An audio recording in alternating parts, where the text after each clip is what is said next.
Don't you think it's time for the city of Savannah to have an honest tourism management plan? Let SCAB start paying its fair share? And the hospitality industry needs to increase its wages? The impacts of new growth should not cost residents. All local elected officials on council and commission should have term limits. We're working hard to accomplish these policies. We need your help.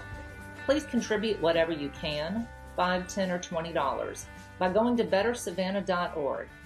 Donate. Thank you.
I appreciate our tourism community. I appreciate our hoteliers.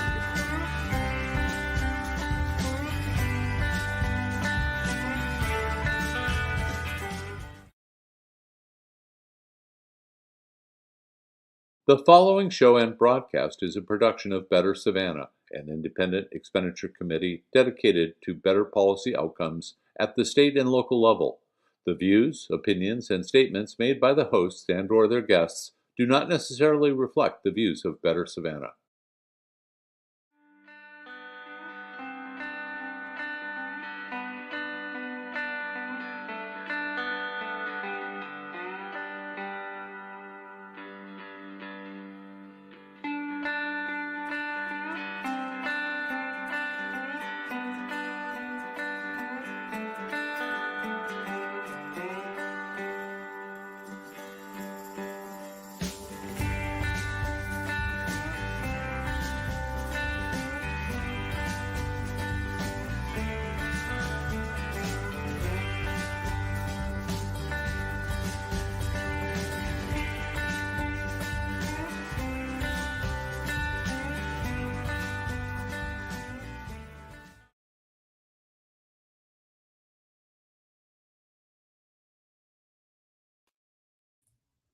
John, Chuck, how you doing, good evening. buddy? Hey, man. It's been a while, man. Yeah, what is this? 105, huh? 105. It's Thursday, December 15th. It's our first episode after the midterm elections. Fix my hair here. Oh, it's just going to do that all night, isn't it? That's how it goes when you're growing it out. It's a transition, It's our first episode since the midterm elections, John, where we saw a historic upset of the TSPLOST, in some part thanks to us, our advocacy. Yep. Putting the issue out there in front of people. A lot of other people played a role too. So it's a really big deal. But, simultaneously the last 6-8 months, there has been a negotiation for Lost. We talked about it a couple different episodes. Yep. We talked to county leaders, we talked to city leaders, we talked to other governments around the state. And I kind of been warning about this for a long time, since July. And at first I kind of felt just like the boy crying wolf, like, oh, this is going to fail. This is going to fail. This is going to fail. It's going to be horrible for everybody. And yet here we are 15 days away from the lost certificate expiring, meaning the sales tax is going to go away, and property taxes or services are either going to go way up or get way cut. Just some opening thoughts while I pull up something for us here, John. Well, Chuck, I want to acknowledge and give you credit because you saw this before anyone else saw it. Well, thank you. Yeah. But I wouldn't expect anything less from you, Chuck, and that's where you excel, is seeing the forest for the trees, as well as the trees. So yeah, you rang the bell and alerted us to this, and a lot of us. I mean, I got it, but I think a lot of people. It's so complicated, Chuck, with TSPLOST, SPLOST, LOST. It's a complicated thing. So, yeah, kudos to you for recognizing this out of the gate as a preeminent matter that could become incredibly contentious, and it's materialized. It's manifest exactly as you were suggesting 5 months ago, Chuck. 5 months ago or longer. So hey, man, blind squirrel finds an acorn now and again, I think. Yeah, hey. Stop. Well, look, courtesy of my favorite writer in Savannah, obviously Rachel Flora. Here's a little timeline to just catch everybody up. If you haven't, been following along, you're just waking up to this issue.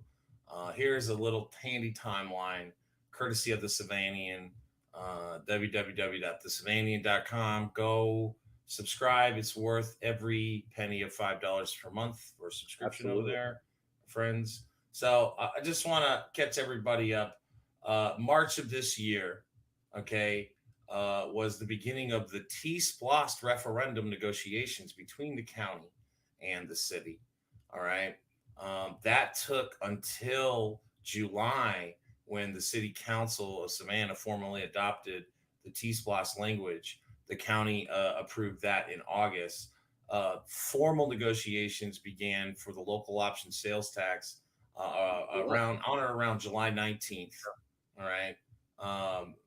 This was the meeting where people say Chester just kind of blew up and exploded everybody and walked out. Like I said, then the county media there. He if I remember correctly, he was ticked off that the media were trying to cover it, and they had every right to. So it started out poorly. Let's say it that way. It started out very poorly from the county. Like I said, August 19th, the county commission formally approved the TSPLOST ballot referendum language, and that began the TSPLOST campaign, which we obviously participated against.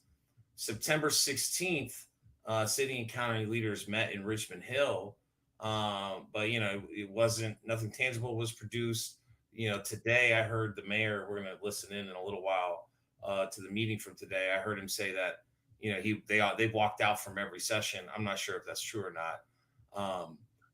In October, city and county leaders shift their attention away from loss. They take a break and focus on the TSPLOST referendum against the voters. And so you had Chester Ellis doing a series of town halls with an average attendance of 1.9 people, and that was me. You were the only one. Yep. You had Mayor Van Johnson, Alderman Nick Palumbo, Curtis Purdy, Linda Walter Bryan, all having huge ad campaigns with their name and image, to push the TSPLOST referendum. All right. November 8th, TSPLOST is voted down. Yep. First time in 10 years that's happened. You see it was a very close election, right? 52,000 no, 50,643 yes. So, it's 1,300 and change that made the difference. Best $2,000 we ever spent, Chuck. Absolutely.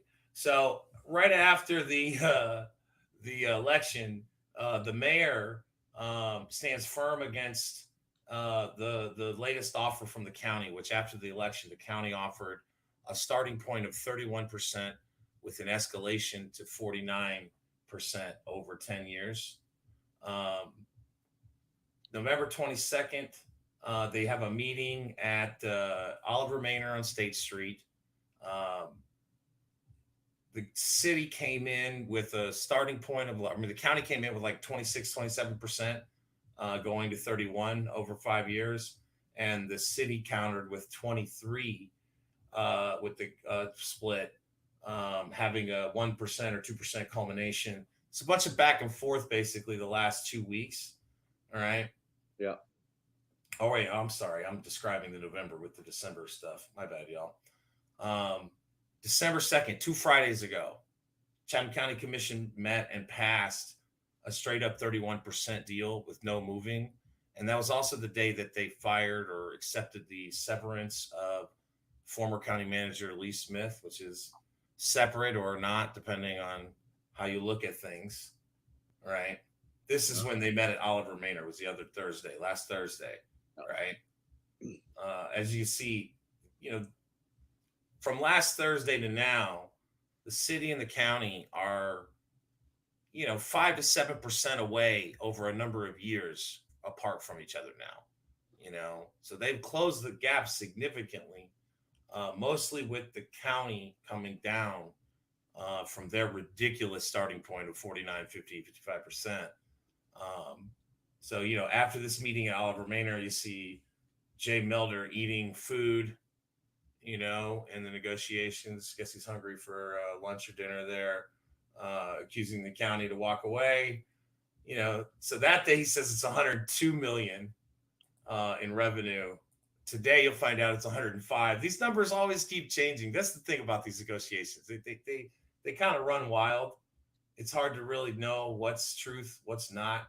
Well, they can't decide on what collection number to use. Mm-hmm. I think they're allowed. They have to specify a high-end number, and if it goes above that, they can still collect it, right, Chuck? Mm-hmm.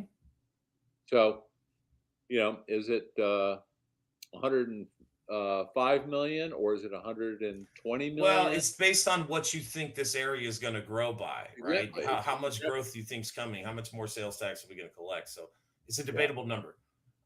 Last Thursday, okay, Savannah Mayor Van Johnson, City Manager Jay Melder, and all the mayors of the municipalities, they used the city resources and they blocked off the entirety of Wright Square in order to host a press conference in front of the county building.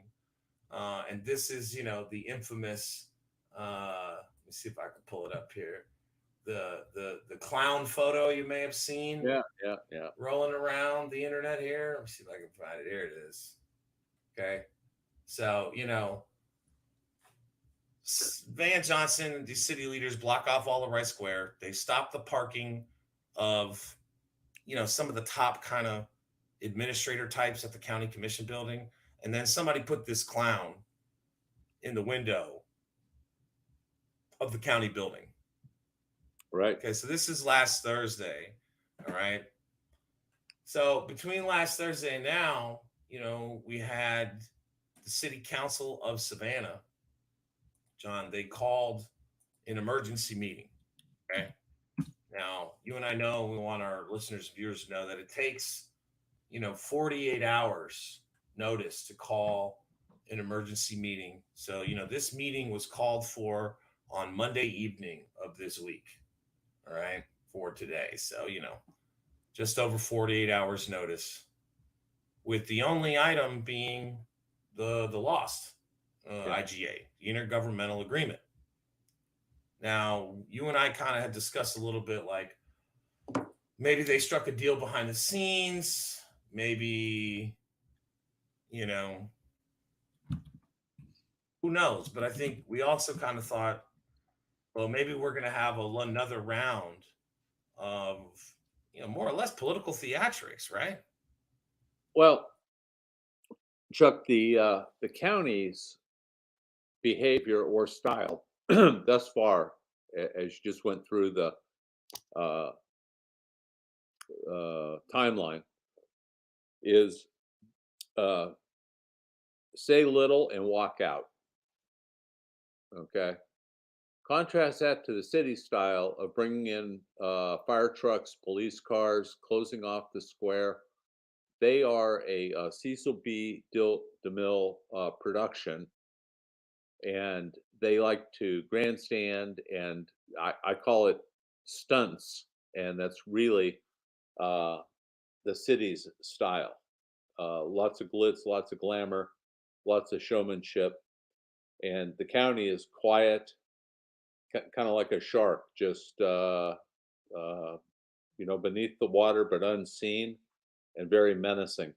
So I'm fascinated at the two image management styles, which couldn't be any more starkly different.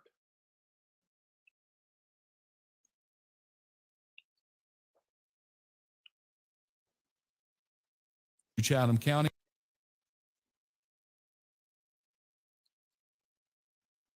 Where do you want to pick this meeting up from, John? I'm sorry, I was on mute. Wherever you want, Chuck. You lead, I'll follow. I've got some observations, and I'm sure at the right segments I'll share them.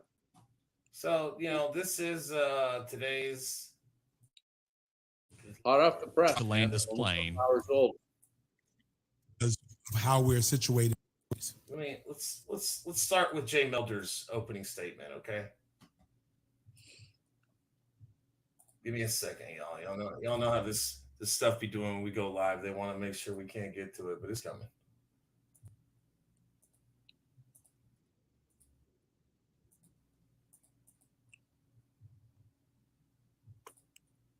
While you're queuing that up, those who are watching should try to pay attention to the concept that growth costs a lot of money. The infrastructure requirements from a growing community are big. It's intense. And what we're really looking at and talking about with whether it's TSPLOST or LOST, they're both sales tax collections.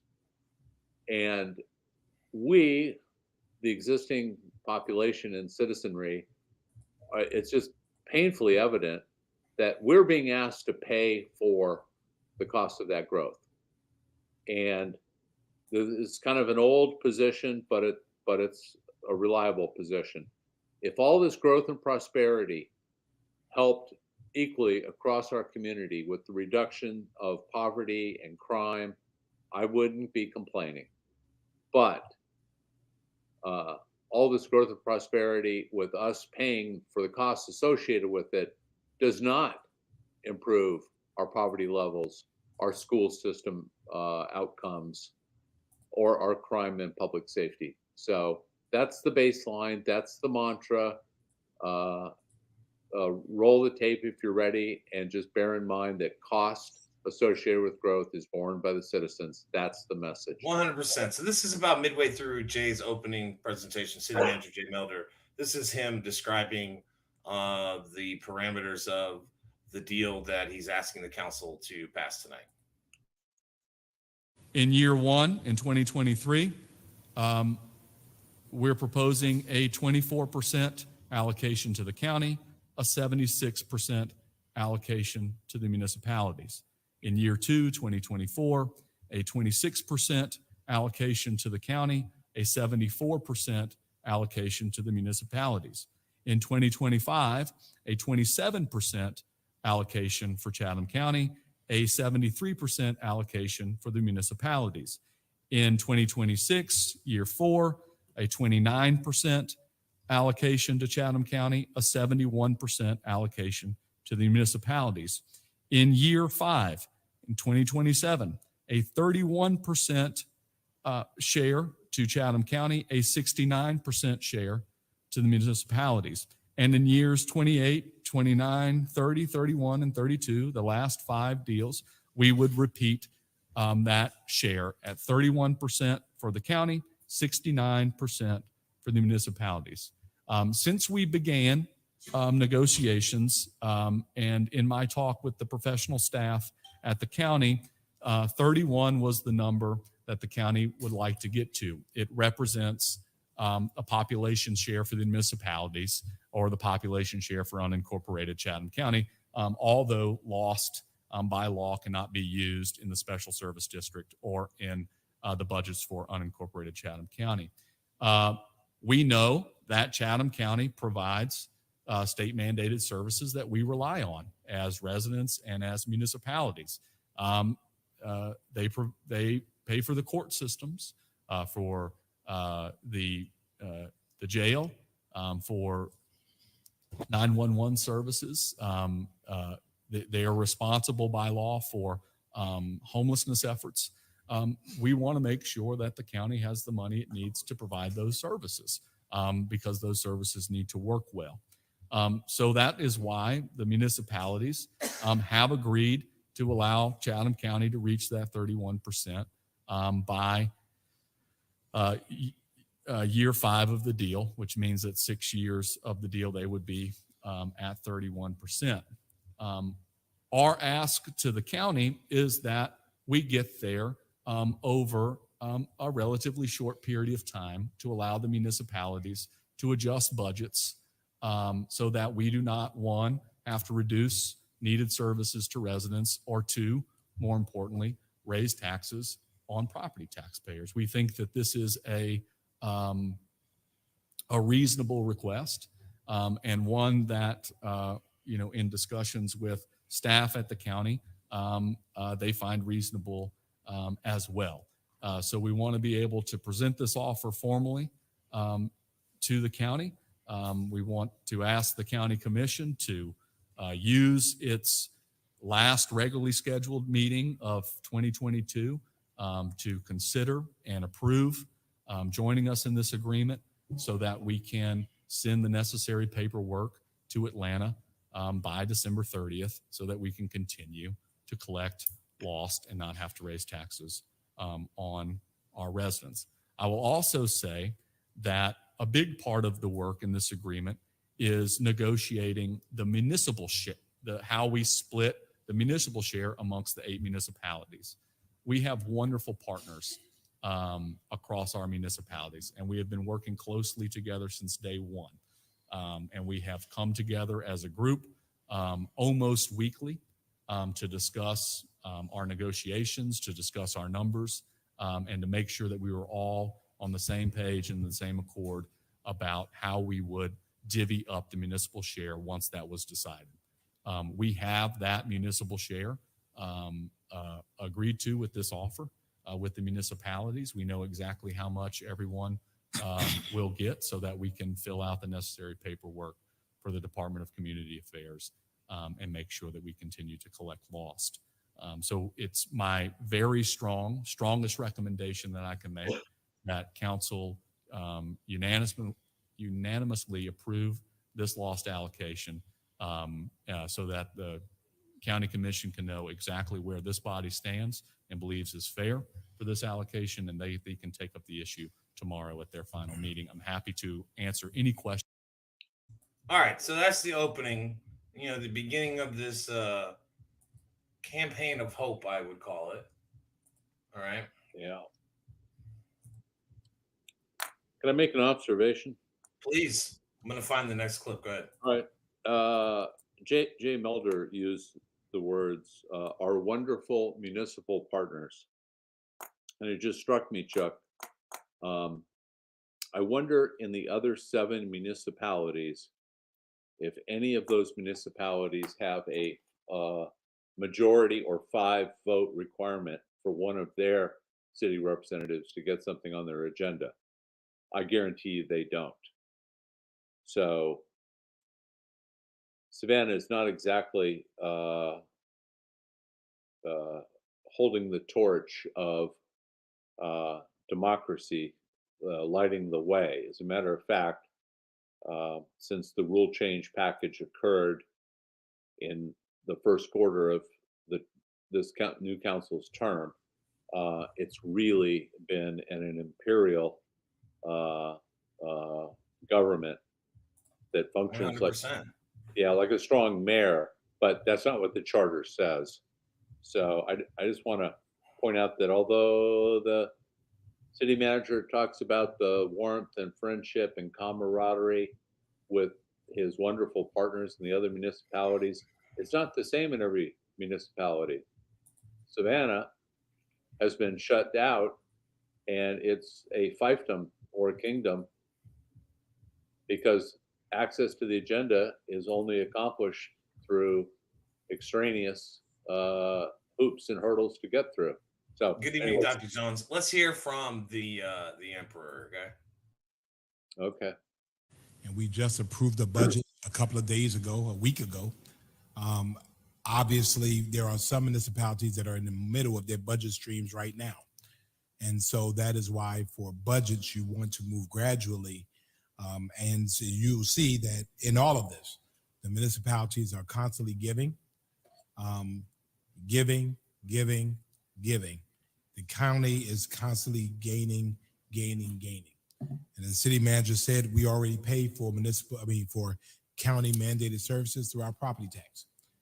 We all pay a county property tax, which is supposed to be the cost of those services divided among the property owners in Chatham County. Well, as you all know, Chatham County reduced its property tax by 1 mil this year. They tried to do, there were some efforts to try to reduce it to 2 mils, but they were able to do it 1 mil. And 1 mil, any decrease in property taxes is often a signal, or should be a signal, of a relatively strong, fund balance to be able to meet your needs. And so after that occurred, we started hearing about all of these efficiencies in the county budget. The reality is that, well, if you can't afford to do it, you don't do it.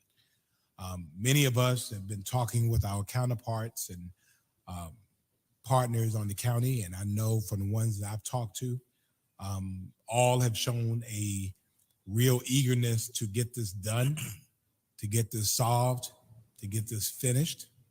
And I am hoping and trusting that members of that 9-member commission will see the need for us to be able to complete this and move on to the next chapter of our lives. So if there are any questions for myself or the manager or the attorney as members of the negotiation team, we'll take those now. I do. We'll start with Alderwoman Blakely. Chuck? Elisa starts with great questions here. Yeah. I just want to make a couple of spontaneous comments here. Please. All right, the mayor says this is critical for our 7 municipalities that are setting their budgets and their millage rates and trying to, do their job. First of all, Bloomingdale doesn't have a millage rate. Okay, they live off of lost and don't have property taxes. So that's a mischaracterization, to be sure. The other point I want to make is Van says everyone pays county property taxes. Well, Van, that's not true. How much county property taxes does Savannah College of Art and Design pay? Nothing. How much does the port pay to help with county services? Nothing. How much cost is associated with new growth that is not recovered or captured in impact fees? Savannah doesn't have them. $600 million a year in new construction. We're paying for all the services associated with that new growth minus the small contribution of the property taxes. So I wish this mayor would speak accurately and not misrepresent. I'm done. I mean, hey, I wish for a lot of things, but I don't get all of them. But look, those are the opening statements from the 2 men from Savannah's government that have been responsible for leading these negotiations. Yep. And what follows is, I think a very healthy discussion, ultimately is going to lead to a unanimous vote at the end. But, let's listen in. Starts with some questions from Alicia, which are, very poignant, and then it goes from there. Senator, you said that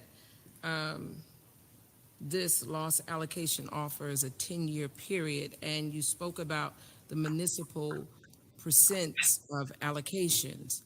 I'm just curious, how much would the city get? It's broken down for all of the municipalities, but I want to know how much the city of Savannah is allocated for. Yes, ma'am. Great question.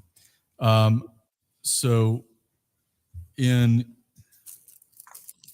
Currently, we're getting 57%. Currently, we're getting correct? 57%. So let me just get to my numbers here. In year one of this deal, the city of Savannah would get 54.98%. In year two, it would receive 53.62%. In year three, 52.98%. In year four, 51.56%. In year five, 50.13%. And in years 6, 7, 8, and 9, for the remainder, 6, 7, 8, 9, 10, 50.17%, which is equal to our population share in the county. So that means that with us getting the 57% now, we're going to have to make up that shortfall some kind of way. How are we going to do that? Mm-hmm.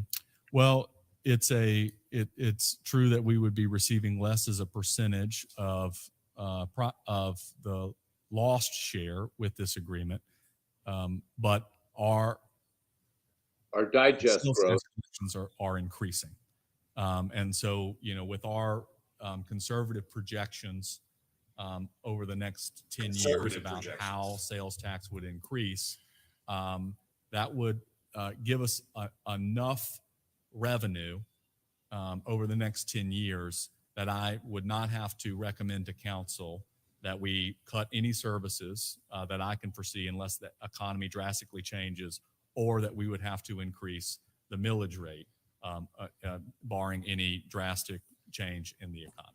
Unless the economy changes. They're not going to be able to roll back millage rates. It's a resolution we're supposed to be signing, right? To give to the county on tomorrow, correct? It really is just this that's on your table. Yes, ma'am. I had a conversation with the chairman on yesterday, and I thought I read something where it said that Tybee Island would be getting about $300,000 for the renourishment of the beach. Am I correct? That's something separate? That was included in one of our offers to the county. Yes, and it's something that Tybee Island needs. And as a smaller municipality population size, but which generates a lot of sales tax for the county, and have. Let me just jump in here, okay? So, part of the failure of leading this negotiation has just been the constant, all over the place.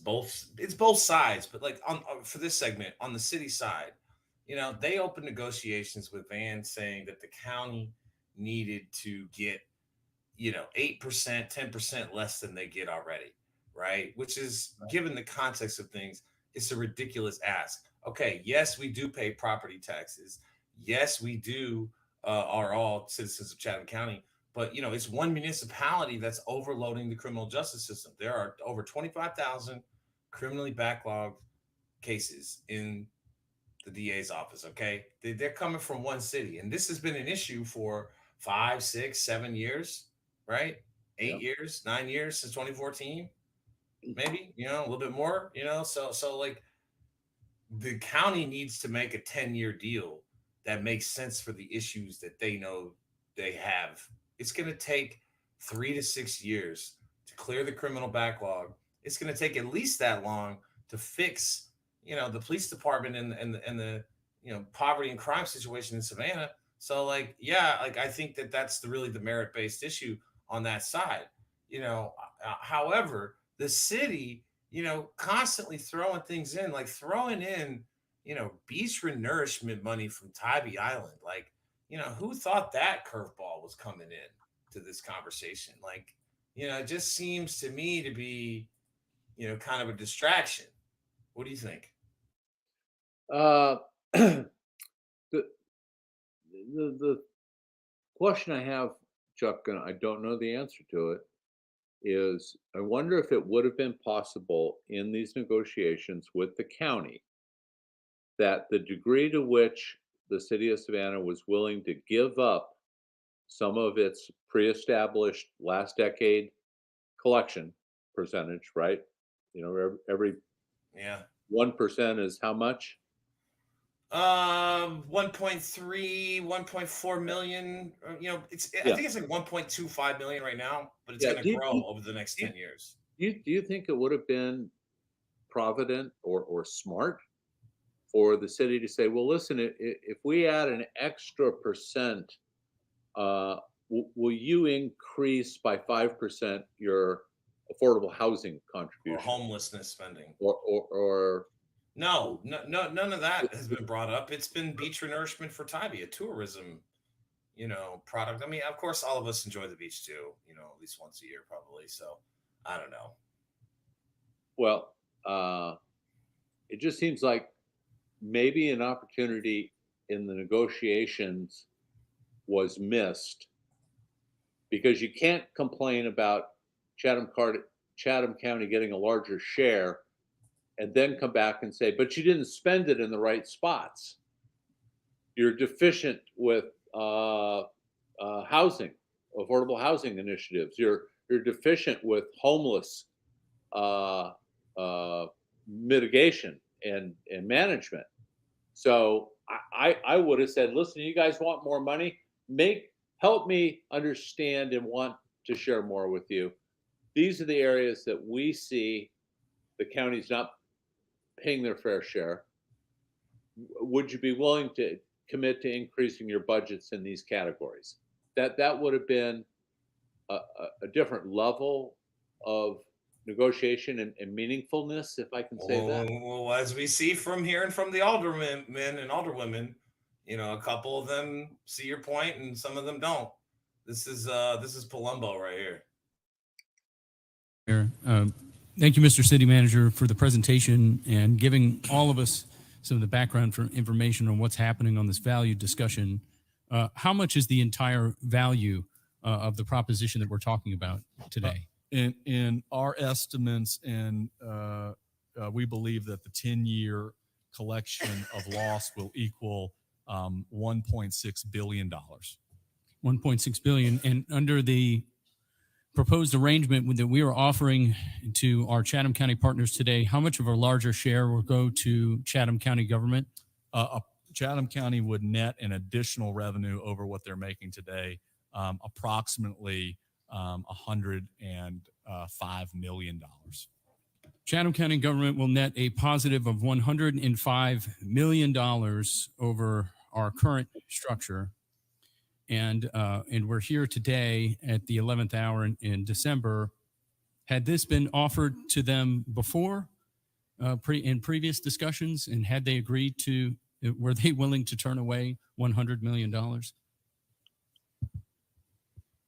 Well, to be quite candid, we've been pushing for, the county to work with us to get to an agreement much sooner than the last minute. Our first mediation, which we requested, was on Friday, September 16th.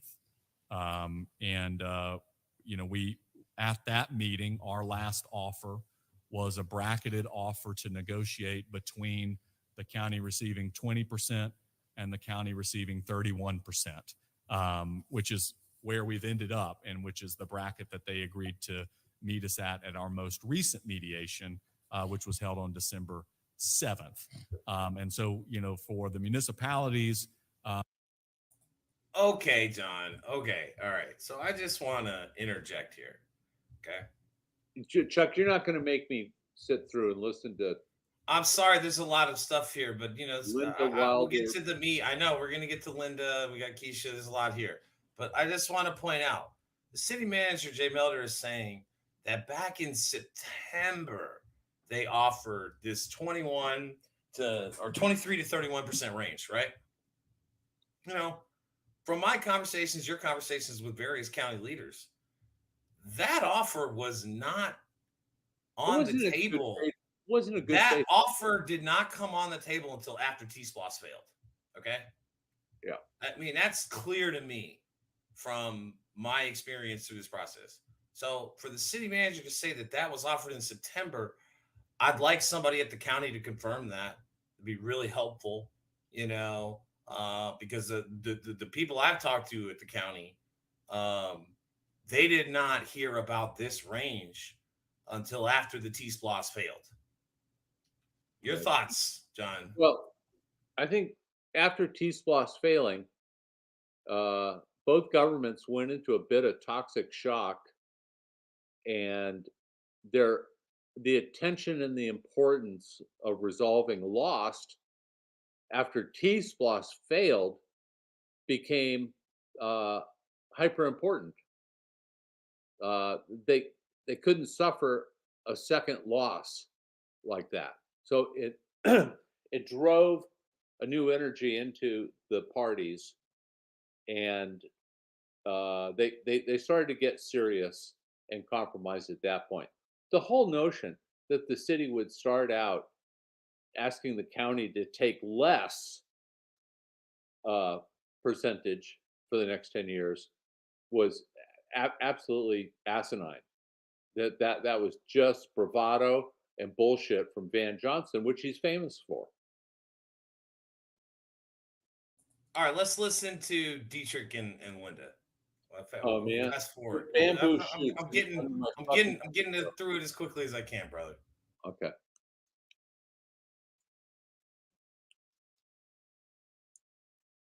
Points to separate us from a deal, right?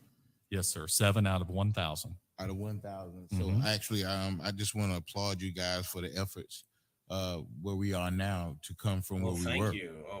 We were not even having a conversation at one point. Everybody got up from the table except the city of Savannah and walked away. That's correct. So I applaud you guys' effort, and I think that at this point we bent over more than backwards just to accommodate not only the city of Savannah but our partners in the outlying counties that we are supposed to be one Chatham of. And I do believe that we're taking a loss in many ways just to make sure that we accommodate not only the city of Savannah, but the county of Chatham as a whole. And again, $1.6 billion is not just nothing you wave your hat at. And we lost a lot. We lost a lot in TSPLOST, and people have been asking, when are we going to make a difference, especially when they're paying their taxes. And this is the way for us to find a way to allocate those dollars, get the dollars first, allocate them, and make sure things happen. So as a representative of the district, I just applaud the effort. And I just look forward to signing this agreement so that we can move forward. I'm tired of just sitting still, waiting on things to happen. And when it don't happen, we point fingers at everybody, but we're not in our lap. And the opportunity is here for us to do it. Thank you. Thank you, Alderwoman Wilder Bryan. Always concise. Just less than 1,000 words. Probably the guy is a product of the Chatham County school system. Well, yeah, just like Eddie DeLoach, honestly, in the exact same way. Fair enough. Eddie DeLoach is a product of 1970s Chatham County Public Schools. Dietrich Leggett is a product of 1980s Chatham County Public Schools. Just a different decade, really. Yeah. Well, let's listen to the Mensa up next. Let me get to it. It's It's something, pal. It's here. Here we go. The Oracle of East Savannah. There you in 2020, we all were elected, and everybody says in 2020 we were elected. 2020 vision. My vision has not been clouded. I don't have cataracts. I'm not blinded. When you are at the table and the mayor invited everybody at the table, you don't need to be invited at the table that you already own. And so when we had negotiations, and as the city manager eloquently said and put in front of us, those who want to be left out of the meal are always the same ones who are left out at the meal. Oh, I've fuck sat you. here Quit talking all in the time to keep parables. the main thing. What does that mean? What do you think that means? I don't know. You need a goddamn decoder ring and a dictionary to sort out what Linda Bryant says. All she does is invoke Van. She's attaching herself to Van at every opportunity, which just proves that she doesn't have any original thoughts. She doesn't have any innovation. Very few of them do. She more than any are holding on to Van's leg, and I'm Coattails. willing to bet that Van's shaking that leg, trying to break her off of the hold, but he's married to her, man.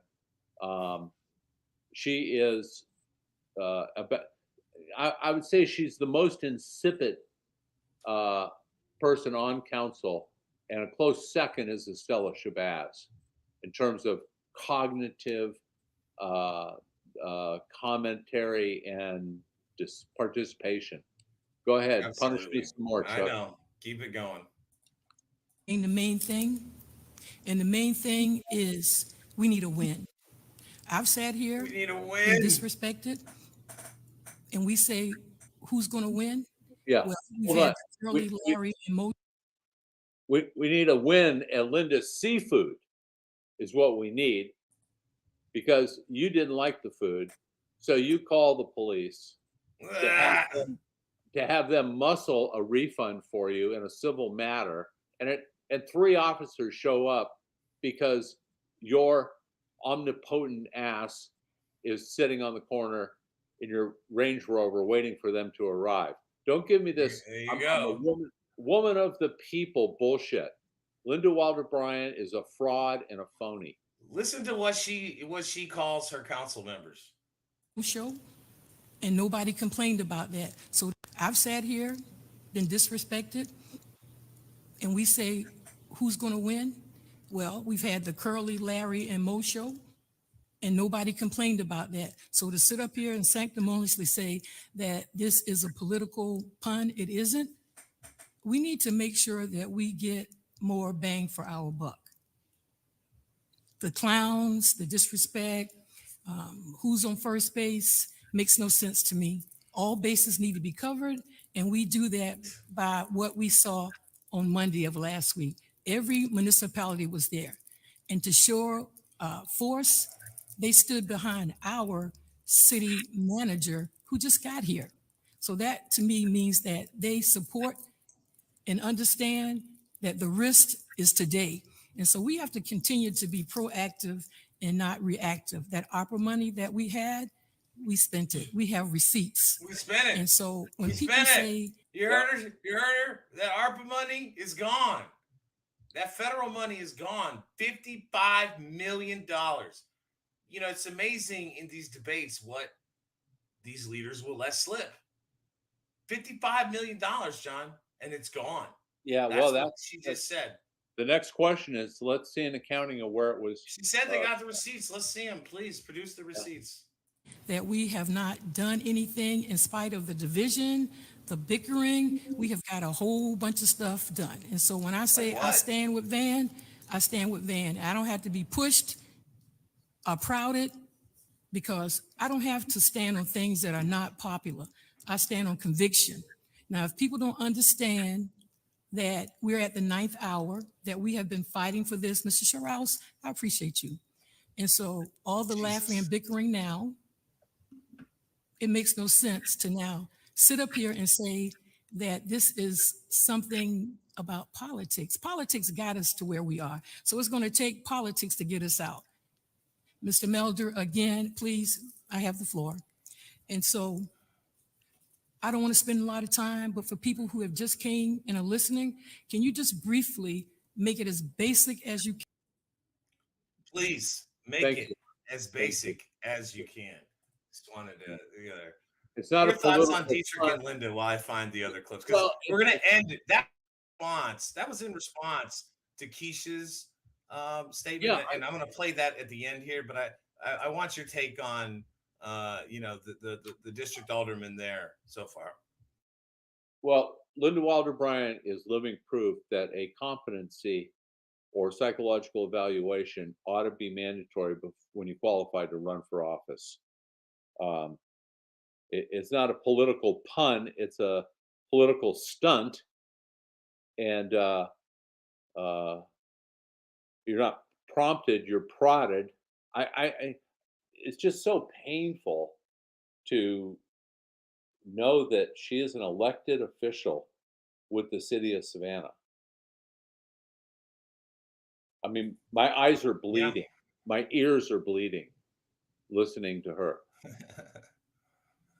I mean, it's reminiscent of like Mary Osborne at times, I think, but I want everybody to know that was in response, to Alderwoman at large, Keisha Gibson Carter, and this kind of line of questioning, this line of questioning today was, I think her at her best, is very balanced on the issue.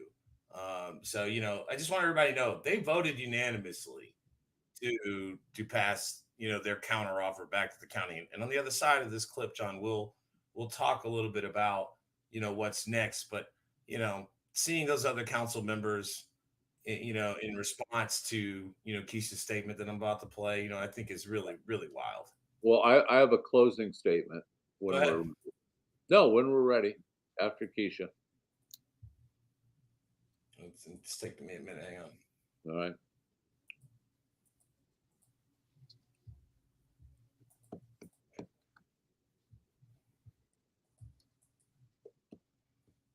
Here we go.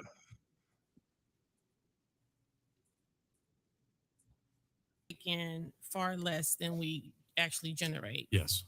And no one in the county would argue that while Savannah may appear to be one of the stronger cities and municipalities, we are, as of late, probably one of the most vulnerable communities in the county of Chatham. The one thing I can't wrap my head around is how of many things as it relates to these negotiations is how Chatham County and its leaders do not see themselves as a responsible body to the city of Savannah. We're not a competitor. We're barely a collaborative. We're like a child to Chatham County government. And so I resent and regret having to be here today outside of being a voice for my people and representing the city of Savannah. I resent being a part of what I consider political shenanigans. Before now, I have not been asked to be at the table. I'm responsive, ran and was elected to represent the entire city of Savannah. I didn't walk into office. I worked very hard to get here and have the trust of many people. And so to just now be invited to the table because you need us in this collaborative effort, I don't take too kindly to that. At best, I can describe what we are dealing with here as political theater at its best. You stated to me yesterday when I had a conversation with you, because up until me having that conversation, when I called you last night, I had no idea what I was walking into. And you essentially laid out the formula that's before me today, but it's my understanding that Chatham County has another formula before them that they think is our formula, and they will be presenting something in opposition to this. And so, as I stated before, I feel like I'm just being used as a pawn in this game of chicken in terms of who can get there first and who will have the egg on their face. And I think, as you stated to me yesterday, this $1.6 billion that's at stake is far too important for any of us to be concerned about our positions. But the two main leaders here, Mayor Johnson at a meeting in Carver Village, their last regular meeting of this year, I attempted to educate the citizens of that community on LOST and to give them an update of where we were and where we are. And I was abruptly stopped and prohibited from doing so by the chairman. And our mayor supported him in that effort. And they basically looked at each other and all but fist bumped and bumped chests, stating that we got this. And so the only thing that they got right now is the threat of cutting services to our citizens of Savannah. And in terms of a contingency where raising property taxes is concerned, that should not even be considered here, right? Not when the first thing we can do, as opposed to cutting services and raising taxes, we need to be looking at trimming the fat of our own local government. That's the first thing. We're not going to punish our citizens because we can't and don't have it together. Another piece here I want to state is the fact that of the communities who will suffer the most, the irony of that, they are the citizens that are in the district that the mayor in Chester Ellis actually once represented. Those are the people who are going to suffer the most. True story. The people who need the least, folks at the landings, Wilmington Island, out in our far outer Chatham County, they're going to have Dutch Island. I get it. Less of an impact of this. And so I want to be clear to the citizens of Savannah and the residents of our city and the residents of Chatham County, and just say that the demonstration of what you all portrayed the other day in front of the courthouse, Chatham County Courthouse, where essentially you used city vehicles as if they were toys and blocked the streets, and the chairman followed suit with putting a clown in the window. That's the best I can say to describe this scenario in terms of where we are. We're talking about $2.5 million, or just under $3 million when it comes to 24% or 25%. And again, I feel like this special called meeting under the guise of this lost negotiation is just essentially a rush to who is going to finish first. I think it's disingenuous to our citizens. It's an abuse of our time here.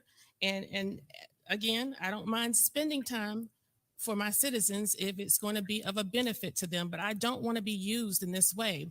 On November 8th, the majority on this council, and you included, were advocating for TSPLOST. How in the world could we have advocated for TSPLOST on November 8th, not knowing what was going to happen on December 31st? We're going to ask our citizens of Savannah and residents in Chatham to vote to tax themselves on November 8th on a TSPLOST referendum. It's intentional. Knowing good full well we would not have this settled and done. Then we have the county rolling back their property taxes. Kudos to them for rolling back their property taxes. But then they assess a fire fee. Whoops. Amazing no one's talking point. about the fact that we all have benefited from that little bailout called ARPA. What are we doing with all of that money, right? And so again, we are a tax and spend government, the county as well as the city. If we stop spending money on things we do not need, we will not be in this situation. The special interest groups, the establishment who really run both governments, and both leaders, correct, don't want any more of this. In 2019, tell them. The citizens of Savannah sent a resounding message across the city. They voted nearly an entire council out with a mandate that said no more business as usual, no more investment in brick and mortar, and they declared that they wanted a government that was going to invest in flesh and blood in their people. It's not happening. She's right. The jail, 911, homeless service efforts. the county should bear that responsibility. Mhm. They are not saying that they're facing a deficit as a result of the resources they expend on the jail. They are not facing a deficit as a result of the 911 investment, and we need more. You're asking for more money for services, and you're not doing the current services any justice. Thank you. And homeless Thank you. efforts. Yes. You should, Chairman Ellis, spend money in those areas. You're not talking about any special projects or budgeted items that you have in mind for this, what did we say, $105 million a year? What are you going to do with it? Let's see some line items. Let's see some projects. There you go. Maybe we would get a little more excited about it if we could actually see what they're going to do. But this is just men Very behaving nuanced badly criticism. and using us as a pawn in the midst of it. Alderwoman, there's a lot that you said that I agree with, but I'll say that this isn't, this special called meeting is not a political stunt. And it Sure. isn't, in my mind, as, All right, it's exactly as a what it is. non-political administrator, not about who finishes first. It's that we have to finish together. And, you know, as you know, much, you know, if there's fat to be cut in our budgets, then we can have those discussions. Though I don't see it that way.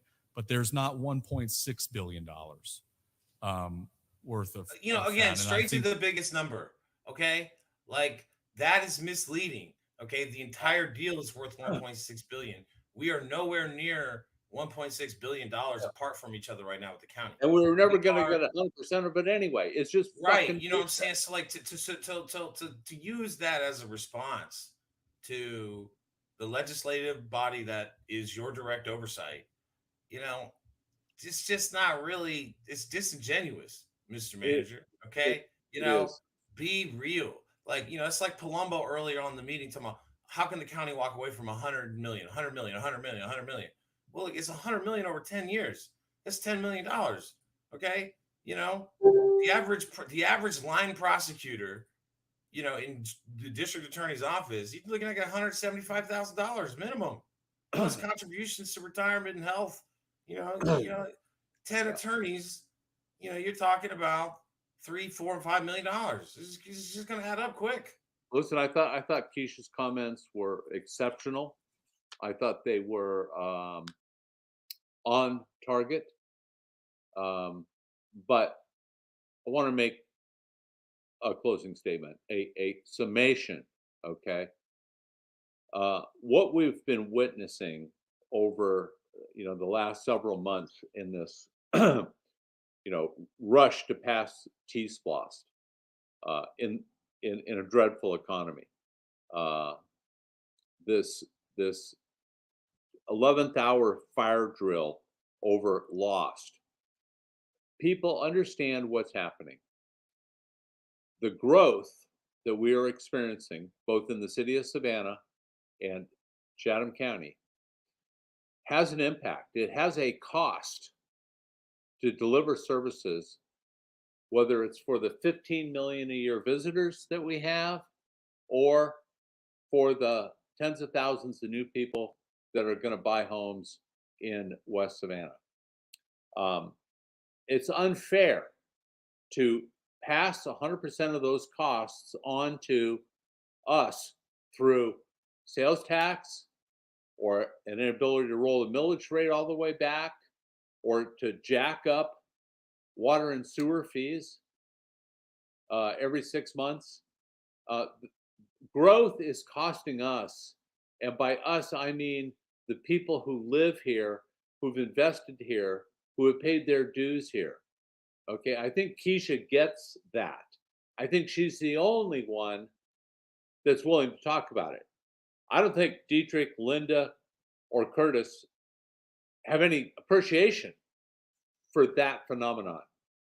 They're just not bright enough or academic enough to understand that. Nick understands it. Van understands it.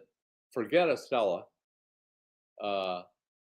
So they refuse to acknowledge it, even though they know that's the truth. So let's, all right. So you mentioned earlier, John, that, there was a lot missing, because I agree.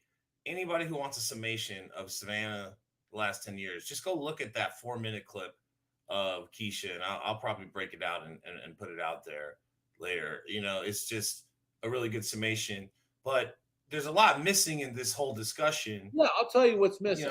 Let's go. Okay. What's missing is there's a whole bunch of very big monsters in our community that don't pay their fair share. And you can start with the Savannah College of Art and Design, who has close to 13,000 students that don't appear in our census that require service. They cause wear and tear on the streets. They have the police calls. They have all sorts of need for service, just like any other long-term resident, like you or I. I've been here 30 years. There's no difference between the level of need for service that I have than the college student that's here for his first quarter, okay? But his mommy and daddy aren't paying the city of Savannah anything. They're paying richly to Paula Wallace and the Savannah College of Art and Design, and they're not paying us anything. So we got a freeloader in the College of Art and Design.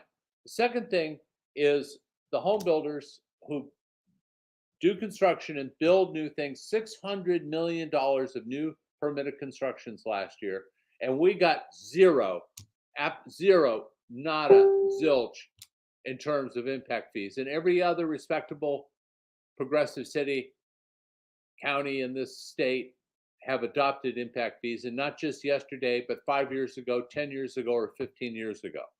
The other third monster in our community is the port.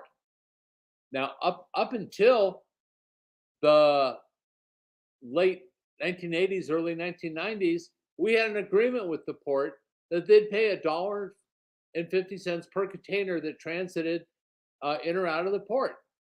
We waived that to jumpstart port traffic. Well, we've done a really fucking great job of that, because now there's 4 million TEUs transiting through the port every year. Okay. So we got, SCAD needs to probably put up 5 to 10 million a year in pilot fees. The impact fee schedules for the city of Savannah should generate another 10 million, maybe 12 in impact fee revenue. And the port needs to mitigate their impacts to the community because they pay nothing in taxes. So here we are running around trying to tax ourselves, lighting our hair on fire to pass TSPLOST, or now LOST has to get renewed with a different division. I mean, we're all cutting up the same damn pie, and there's somebody that's eating the pie but not paying for it. That's SCAD, that's builders and developers, that's growth in general, and that's the Port of Savannah. But also, I got up here tourism management plan, hotel motel tax. Like, we give Visit Savannah $11 million a year to promote tourism. It doesn't need that much promoting. If we cut their budget in half, there's another $5 million easily that we could apply. We're going to be at a point in the next few years where we really need like 1,000 police officers. I hope everybody understands that over the next 10 years, through growth, annexation, this population of Savannah is going to go from 150 something thousand to pushing 180, 190. Okay. New Hampstead, 5,000 to 10,000 new single family and more multifamily homes. And if we don't get responsible people elected to city council that don't flip, we will be paying for all the costs associated with that growth. And that's just not right. Well, we've had this TSPLOST, right? We've had the lost, but we're coming up right after this in January is going to be impact fees, one of the biggest votes of the term, in my opinion. Let's check in on the workshop last week, okay? Okay. What were you going to say? No, I was just going to say, how can you have 15 million visitors a year here to a city that has 155,000 population and expect us to provide the services for them when they're here? Well, don't forget, we got to pay for the growth to the newly annexed areas too, right? Well, it's either organic growth or synthetic growth, and when you annex, that's synthetic growth, and just regular old people moving in here, that's organic growth. Either way, it costs us who are already here. It's not fair. The exemption of impact fee, which is why our recommendation is going to be fairly precise and narrow about how we exempt. Because if we have broad exemptions, then it's going to take a lot of money from the city of Savannah to make up for those impact fees. We can't waive an impact. By the way, this background noise is because of the city. Okay, I don't know what's wrong with their feed, but they were having to be like interrupted by some other kind of sounded like a baseball game, maybe. Right. So sorry about that, y'all. Right. So, that affordable housing fund is there to be able to give favorable financing so that we're able to win more low-income housing tax credit deals, and we can develop more low-income housing tax credit deals in Savannah. So we want that fund there, and we want to be able to provide that financing to developers who are looking for those low-income housing tax credit developments. If we take that money away, then we're risking bringing those tax credit projects to the city of Savannah. And so we wouldn't need to pay the impact because there wouldn't be an impact because there wouldn't be a project. Mm-hmm. So I think that, there is little room for accounting creativity here. And why I'm really trying to be clear that an impact fee is a blunt instrument. It can be very impactful. But again, the more that we try to massage it to iron out all of the wrinkles that we may feel be in it, all of the consequences that may be a part of introducing an impact fee, you're either shifting a large cost onto the city of Savannah, or you're diluting an impact fee program to the point that it's not going to be impactful and it's not going to be able to provide the amenities in those new communities that the impact fee is there. All right. So what he's explaining, guys, is that, the more exemptions you put into the impact fee program, you have to take that money out of the general fund. And he uses this phrase, I love, John, that, there's no creative accounting here. Now, within the ordinance writing of the impact fee itself, he's correct about that. But the idea of impact fees are in and of themselves a creative accounting measure allowed under Georgia law. Okay. Let me explain. Okay. In the last 10, 15 years, we've built 10, 15,000 homes in Savannah, right? Right. Right. And because of that growth, we have had to spend money on major infrastructure to support that growth. Okay. Yeah. Where does that money come from the last 10 years? Because I want people to just get an idea of the last 10 years, the next 10 years. So the last 10 years, that money has come from two places, or three places, okay? SPLOST, bonds, and general fund. That's it, okay? So think about all the infrastructure projects surrounding growth in the outerlying areas, the Highlands, New Hampstead.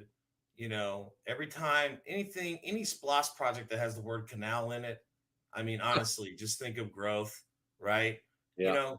If we had impact fees in place the last 10 years, it would, number one, prevent these governments, especially City of Savannah, from spending general fund money on capital projects. That is, we cannot spend general It'd be a fund money. savings. It'd be a We savings. cannot spend general fund money on capital projects. That has to be accounting rule number one of the next administration.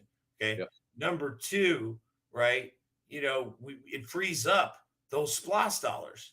Okay. So now we can bring SPLOST dollars back to other neighborhoods, that maybe have been historically overlooked in these referendums and in investment, right? So it's a dual accounting creativity. Again, I want to differentiate. When you're trying to do exemptions in the impact fee policy, Jay Melder is right on the money here. Yeah, well, why isn't Jay Melder telling us both sides of that story? Because he doesn't, well, I don't know. I can't speak for Jay Melder. I don't know why he's doing that, but well, you would agree that he's giving us an incomplete picture. Go ahead. Do you agree he's giving us only one side of the story? Forget his motivation. I'll get to some other comments here in a second, but he goes on to say basically that, let me preview my recommendation. City manager said, my recommendation is one of two things. If you're going to do the impact fee program, do it all the way. If you're going to try to water it down, don't do it at all. And, I don't think that's the worst advice in the world from an executive. I agree. Except we have a bunch of people that are probably looking for campaign contributions for their reelection from the very industry that we're trying to regulate. Call me crazy, but I mean, the disclosure reports will tell whether I'm right or wrong.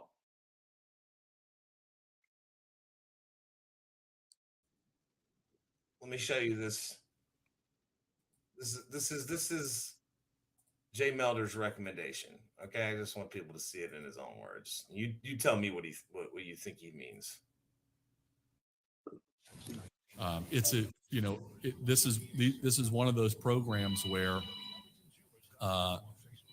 it really is you need to do it the way that it's set up in law, and do it in a big way and in the right way, and go hard at building those amenities in the new communities and providing those roads and sidewalks and police. When he says amenities, think the word infrastructure, okay? Like amenities is just a word that is derived from the law language itself, police, roads, those are amenities, that's where the majority of the money is going to get spent. I just want to point that out. Fundamental infrastructure. Yes. Substations and firehouses and recreational amenities, but you got to raise the funds to be able to do it, or we leave it alone. And continue to use SPLOST dollars and property tax revenues and sales tax revenues and fee collections in order to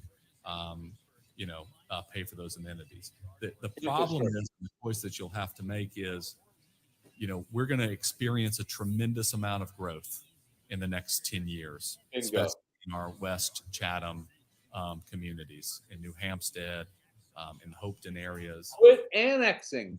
Continue to build out. And the question is whether or not we believe we'll have those resources without an impact fee to bring those amenities to those new communities. Just sell them water and sewer and be done with it. Taxes on existing communities that have already paid for that infrastructure. But they did at Dutch Island. That's the part of the city. I mean, again, here we are. I just want people to remember the timeline. Here we are. We are a little less than 11 months away from city council elections. Yeah. Okay. It's on. The majority of this city council ran on keeping property taxes low and doing impact fees and pilot programs, the tourism, reining tourism in, everything we just mentioned that's missing from that discussion. They all ran on it. Yep. Go ahead. Term limits. They ran on that too. Yeah. So here we are. They fucked them all up. They haven't done any of them. Here we are, John, 3 years into the council term, officially, basically, at the end of this month. Yeah. And, property taxes have gone up at the city 2 out of the 3 years. We have no impact fees. This vote is coming up. Broughton Street. Broughton Street has been a mess for two and a half years straight now.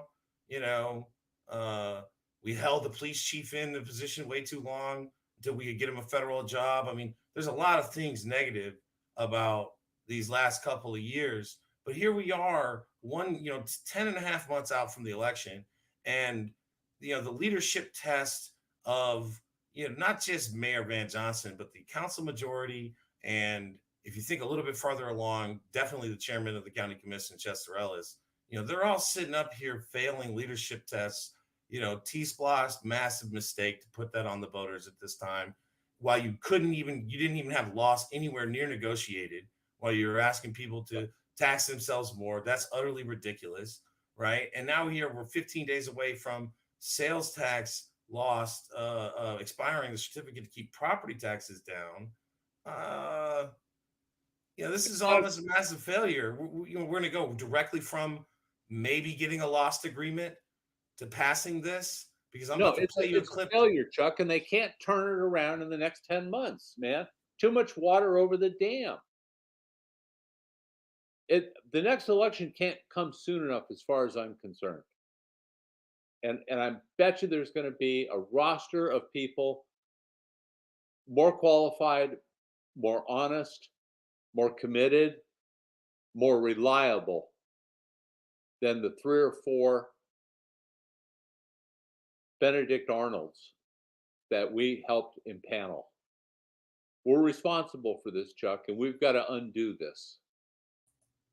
All right, well, I just want to be the first to say, I do not believe that this current city council is going to pass the impact fee ordinance. It's going to come up for a vote in late January, early February at the latest. I'm going to call it here tonight, Thursday, December 15th. I do not believe that the city council's majority will vote to pass an impact fee program this year. I think it will be kicked down. Will be kicked down the road. And thank you for giving us another election issue. But let me give you Exhibit A. This is Mayor Pro Tem Estella Shabazz. This is a blunt tool. And when you are using something as a blunt tool, you are knocking down on that and making it stick. Now, with that, to me, and I understand all of this. No, you don't. No, you don't. To be a blunt tool to hurt again our residents. No, it's exactly the opposite, you fucking idiot. It's not our residents. All right, to be clear, impact fees are paid on new development. Okay. We're talking about, I would say 70% of people who buy a new construction home are either people who are moving directly from out of town or just moved here a couple of years ago. So or they're buying their first house. But again, they're buying it in an area that's not developed, that needs infrastructure. We have to pay for it. Right. Let's keep going. I know this is going to hurt for you. Here, because the vast majority of the new development is happening in my district. I know that is going to happen and can continue to develop out for the next 10 to 12 years. But we're talking about doing something here that is going to last for the next 20 years. And then we look at it again and continue to knock down with a blunt tool of an impact fee on those who are living in Savannah, who would like to develop areas that are not in the west side of Savannah, residents who have a particular budget, and I continue to say this when we talk about this right here, residents who have a particular budget to build, who are trying to live in this society where markets are fluctuating, inflation is out of control. We don't know what the future looks like. She works for a developer. We cannot damage and hit across the head with a blunt tool of an impact fee that is not going to be impactful. Another word the city manager has stated. How blunt of a tool is a 1% regressive sales tax? Due to Stevens Day, how blunt of a tool is a millage rate increase? Okay. Especially how disproportionate, how regressive those tools are. Yeah. Right? Well, Estella ought to be working really hard to get pilot fees out of SCAD or pilot fees out of the port so that we don't have to have impact fees. But she doesn't do any of that. And she Where are works the for courageous the largest, conversations? she works for the largest contractor that spends TSPLOST money. I mean, this woman must go. I think, like, I don't care if 10 people run against her in the 5th. Like, I'll support all 10. Let's go. I'll send $500 to each one of them. Don't say that too loud. They're gonna start running to you. All right. For our citizens. He has stated clearly that there are two options for us: that we damage,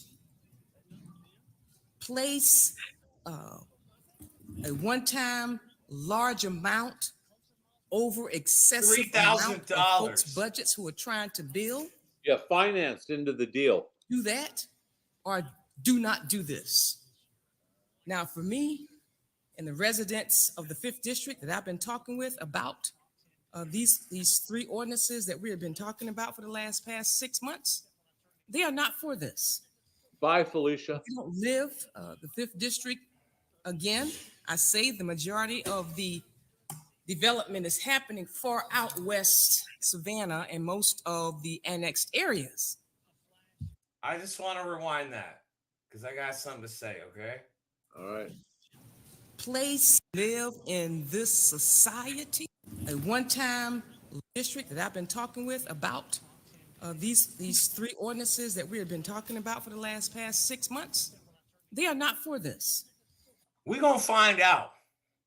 Yep. We're going to find out real soon. In 10 and a half months, there's an election. Yep. You say that the people you represent in the 5th District, they don't support this? We're going to find out. People said that voters in your district, Estella Shabazz, wouldn't vote for Ann Allen Westbrook. Turns out in Liberty City, 51.9% of Liberty City voters voted for Ann Allen Westbrook. We're going to find out real soon if voters in the 5th District support impact fees. I'm not going to make you Thank you anymore, John. I think God bless. You've eaten your broccoli tonight enough. Just some other quick hits and notes. I think on the 20th, the Weeping Time Coalition has a major hearing in front of Judge Lisa Colbert. Yeah, we wish them a lot of luck. We show up to the courthouse, Montgomery Street.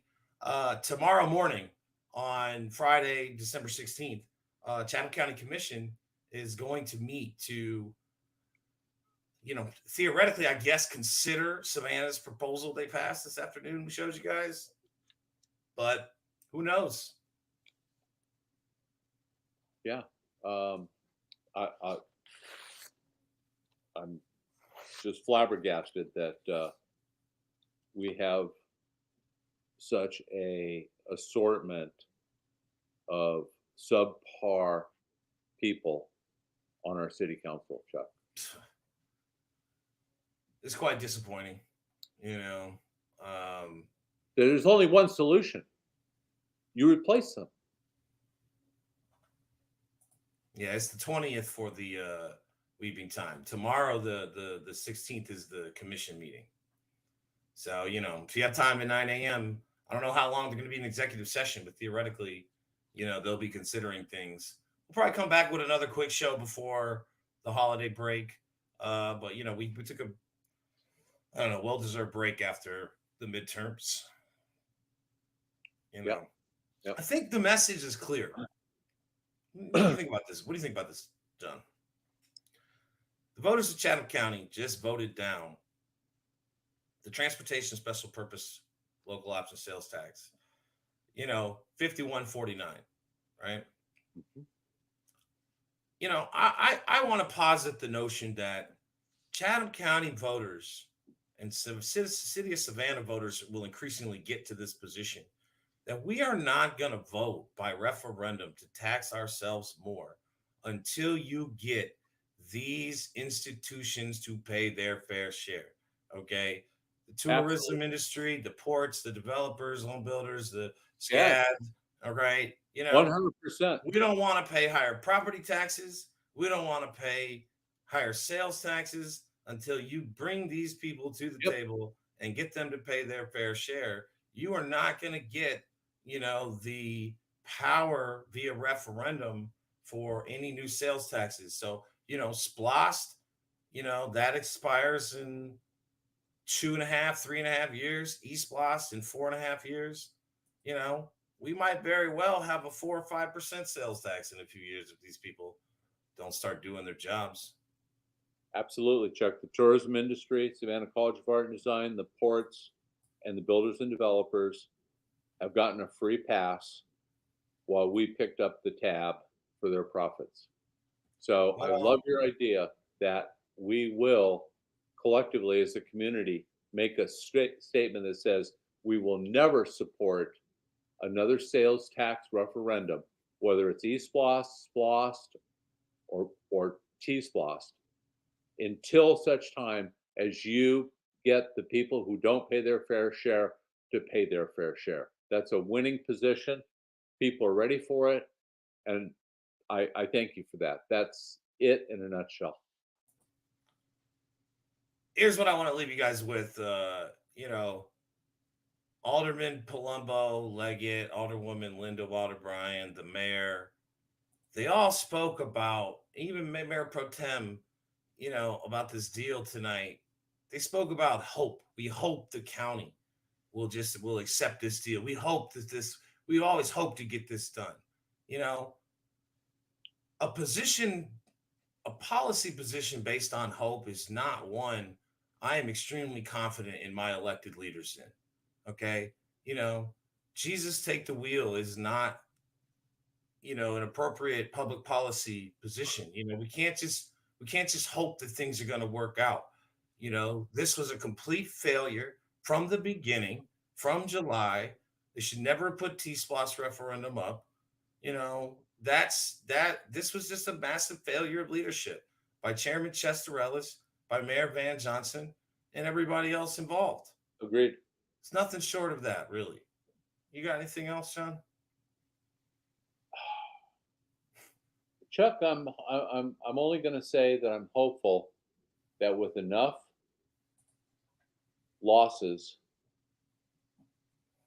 that unity will prevail in the community and at the ballot box, because the only recourse we have is to vote.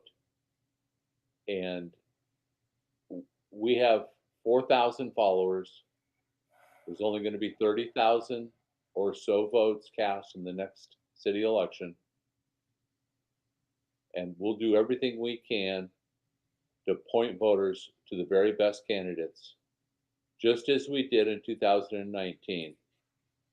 Unfortunately, 3 or 4 of the people that we worked really hard to get to understand the touch points of public policy, mainframe architecture, if you will,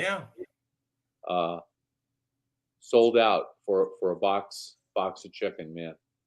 So box of chocolates, like Forrest Gump. Chocolates. Well, look, man, don't, hope in one hand and,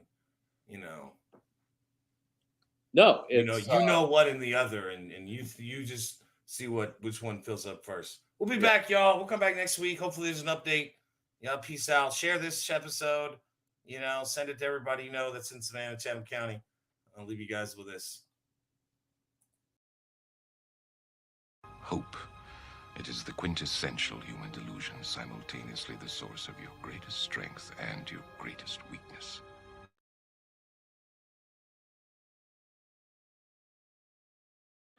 Don't you think it's time for the city of Savannah to have an honest tourism management plan? That scabs start paying its fair share? And the hospitality industry needs to increase its wages? The impacts of new growth should not cost residents.